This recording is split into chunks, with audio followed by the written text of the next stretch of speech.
Right, Honourable Speaker. Procedure, the procedure matter for? For any colleague here to be arrested, someone's go through your office.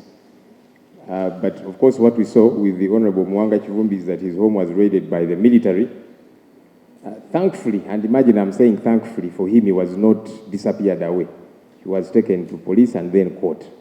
Never mind that the raid was outside of the law, really. The concern about the others is they were taken and we don't know where they are. Honourable Speaker, the Minister for Information has said that the home of the Honourable Kyagulanyi is suspected to be used as a public disorder hub. Those are the words that he used. And therefore, there's access control. I think you should not operate in the dark. If you think that my home has got an issue with public order, accessibility, why do you not bring me on board so that I know what can I do, what can I not do? Because now you know, but the family doesn't know. So when they come, they are banging doors, the wife refuses to open. She's thinking, are these coming in good faith or not? Eventually they break and beat her up. But when you inform the family that now these are the standard operating procedures, no one is supposed to visit you, no one is supposed to bring food for you, then we know, and we also get to see what can we challenge. But now you know. The family does not know. Yesterday his siblings went to see him, to see the family. They were denied access. So can we know, Honourable Minister, it's not enough for you to say we have put in place access controls. To what effect? Because when I know, then tomorrow if I flout what you have laid down, if it is legal, I can be held liable. Finally, Honourable Speaker, again, this talk of there are people inciting violence and that's why the state is operating that way. Incitement of violence is an offense in this country. Why don't you charge them? If you think the Honourable Kyagulanyi has incited violence, issue him with summons. That's what I've been saying. But for you to say he's inciting violence, that's why we shall raid his home, break things, beat up his wife. You're operating outside the law. Issue him with summons. And very finally, Honourable Speaker, you see, abductions, and why we call these abductions, the Minister for Internal Affairs, who was saying that, yes, I went through, even though I'm saying the process was unfair. You see, we blame Idi Amin's regime of having killed people, and yes, they did. But Idi Amin did not kill everybody who was present in the country at the time. But let me get back to my point. The reason we are calling these abductions is because how can 7 days later, 2 weeks later, families don't know where they are? Honourable Minister, you have said that you are aware that for some of these, they are being processed for court. Tell me, you quote for me a law which says you can hold somebody for 7 days, for 2 weeks. The family doesn't know. The lawyers don't know. But you're saying you're processing them for court. How is that legal? How? You help me understand. Because if you're processing them for court, the family has got to be able to access them. Lawyers should be able to access them. If they're writing statements, they have a right to have legal counsel with them. But you're saying 10 days later, you're processing them for court. We don't know the state in which they are. Family cannot access them. You, with due respect, the Honourable Minister should be ashamed of telling us these things that are outside the law. You should be apologizing the same way you're saying government, if it apologized to you and you forgave them, you should be saying, let's... Honourable Minister for Information. OP doesn't qualify to lecture me in this house. You don't. I thought you had the Makere. Okay, you go. Right, Honourable Speaker. Honourable, I haven't allowed you, please. You ask when you're seated.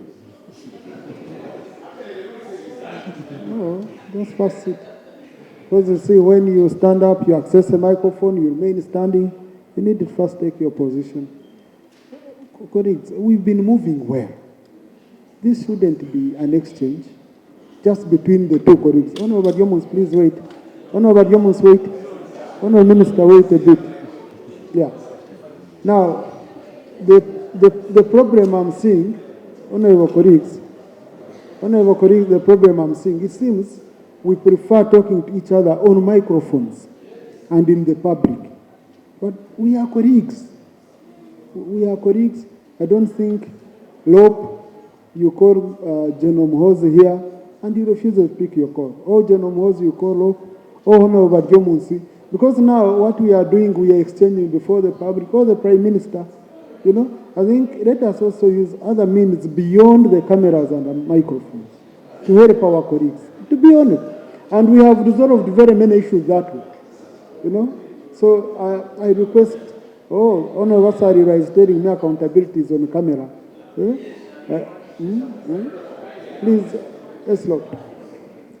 Thank you. Honorable Wariomunsi is attempting to intimidate me. Obviously, he will not succeed to intimidate Joel Senyonyi. When he says that I am in no place to lecture him, but who have I lectured here? I am raising critical issues of concern to all of us, matters of law. So how do you say that I'm now standing up to lecture you? I'm quoting for you the law. And that is the critical concern. Why do you not address, I don't know if it's in order to try and address my person. I'm not attacking you. If it were him as Minister of Information, I would still raise the issues of concern to him. Why do you not raise these issues of concern when we say, no, these are not arrests? Thank you. Can I be allowed to finish the point of order, sir? I was processing the point of order. Honorable colleagues, please. No, please. It's important I raise. Conclude. Because I don't want him to again make it seem like it's a personal issue. No, it is a matter of law. And why we are concerned, when people are abducted and for days on end we don't see them, they might end up becoming like John Bosco Chibalama, whom the Prime Minister said he was arrested. Up to now, she has never accounted for him. 6 years later. That's why we are concerned. I don't want the same thing that happened to Chibalama to happen to Lina Zedriga. Thank you. Thank you. Now, no. So, honorable colleagues, now, Honorable Senyonyi made that he cannot be intimidated. So since Honorable Jomunsi cannot intimidate you, let us ignore it. We take it as a passing, okay? Yeah. So Honorable Jomunsi, please. Speaker, I think what I said, and the LP should listen, I said there are arrests being made and are being processed in accordance with the law so that the suspects appear in court. That's what I said. Secondly, I said the government of Uganda does not abduct. But if your dear one goes missing, there is a law which guides you on how you can report police, and the police can assist you to look for that person. I am alive to the law in this country as a member of Parliament. So if you are saying there is an abduction, it is your word against us. We are not aware of an abduction. But if your person has gone missing, report police. Then the police can help you to look for the person. Thank you, Honorable Minister. Otherwise, those who are being arrested are taken to court, charged, and processed accordingly. Thank you. And thank you very much. Honorable Minister for Finance. Right Honorable Speaker, I want to comment about the budget timelines. But before I do that, let me also take this opportunity to congratulate you upon your victory in Mitoma. Yes, and to congratulate, and I want to congratulate all the colleagues who were able to make it back to this house. And more so, I want to congratulate His Excellency President Yoweri Museveni on the budget timelines. Mr. Speaker, Brother Vasariza, Honorable. Please, Honorable Mr. please. Timelines. The law is very clear. Where we pass the budget framework paper, which I want to believe by close of business today, we shall have passed it. By 15th of February, we are required to have issued. By 15th of March, the ministerial policy statements are supposed to be laid in this House. By 1st of April, we are required to lay the tax bills and all other compliance requirements in accordance with the law. Mr. Speaker, any earliest opportunity past 1st of April is very good news for me. So I want to pray, we will give the necessary support, Mr. Speaker, that at an earliest opportunity, after 1st of April, we pass this budget, because we are cognizant of the fact that this Parliament is about to come to an end. We are cognizant of the fact that the current government 2021-2026 is about to come to an end, and we want to close having completed most of these things where the law requires us to do before the new Parliament comes. Therefore, what do I commit?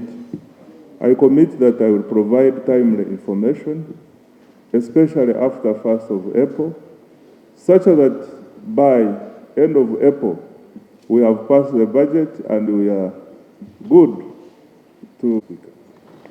Thank you. Thank you. Honorable Enos, I had allowed you earlier. Is it related to budget? If it's